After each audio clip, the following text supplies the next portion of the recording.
You think you know video games? You don't know jack shit! Video games, video games, video games, video game expertise! Woo! Arcade games. Quite related to video games, for sure, but not in the way you think. If you think arcade games are video games, you got another thing coming. They're not. But they are a sort of rough draft. The history of arcade games dates back to skee ball, where you roll those orbs up that track and try to connect them or something. And of course, what's it called? The thing with the flippers and the paddles and the ball? Anyway, these aren't video games, obviously, so I don't really have any expertise in them. But eventually, a guy named Nolan Bushnell came up with a great idea. He would take computer games and put them in cabinets and place them in CD locations. He called these arcade games, Pong being the first one. This predates the work of Miyamoto on the first video game, Super Mario Bros. But it wasn't a video game, it was an arcade game. But Bushnell had seen Miyamoto's work and realized he could find a way to turn his arcade games into video games.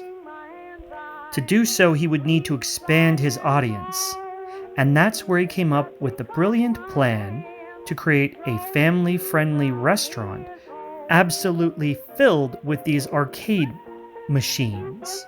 He would then use them to gather data from the many patrons, both young and old, to create video games. Essentially, the arcade machines were storyboards or beta versions of video games, which would only be possible by placing them on a console or a handheld.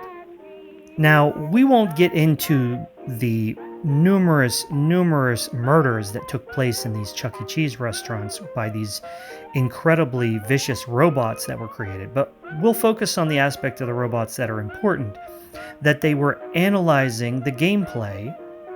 This would allow Bushnell to refine and actually convert these arcade games, called porting, into a real video game.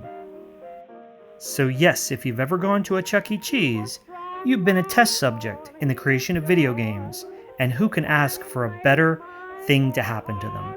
Sure, you were being watched by sophisticated robots, but nonetheless, because of you, video games. So thank you to all those 80s and 90s kids.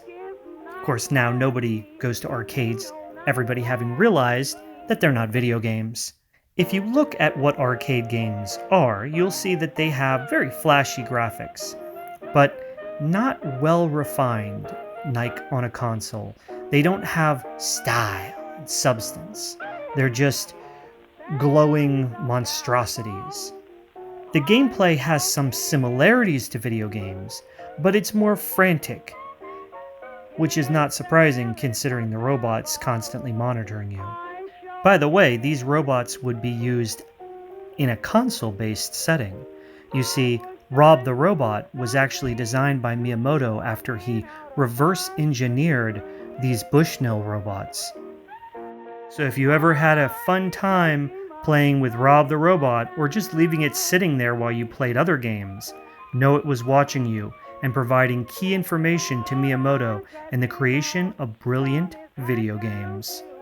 Of course, Miyamoto quickly realized the technique was not exactly the best, but Bushnell did use it. Through this, the Atari 2600 was created, including many classic games like Pong and Gorf. Many iterations of the Atari system, the 5200 and 7800. They even tried making Atari computers? Oh my god, what a dumb thing to do. But they were still creating video game systems, including the Atari Lynx and the pinnacle of the Atari age, the Atari Jaguar, a 64-bit powerhouse, with some really impressive games, including Tempest. But what about this? That's right. Donkey Kong and other Nintendo games on the Atari system? How is this possible? Bushnell stole them and put them on anyway.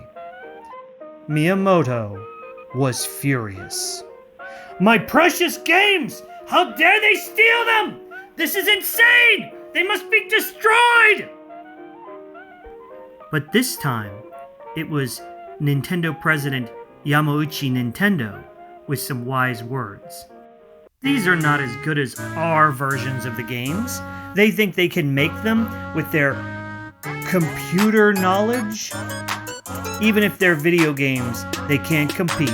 We'll outdo them with bigger Donkey Kong games. But Miyamoto was not quite so easily convinced. You think these worthless arcade games can compete with our video games? His rage caught up to him, and he hired several assassins to kill Bushnell. They failed. This did convince Bushnell it was time to get out of the industry. He couldn't compete. Bushnell would leave the video game industry a broken and shattered man at Miyamoto's incredible strength. Bushnell should have stopped playing with the computer games and got serious about video games. Well, thanks for watching Video Game Expertise.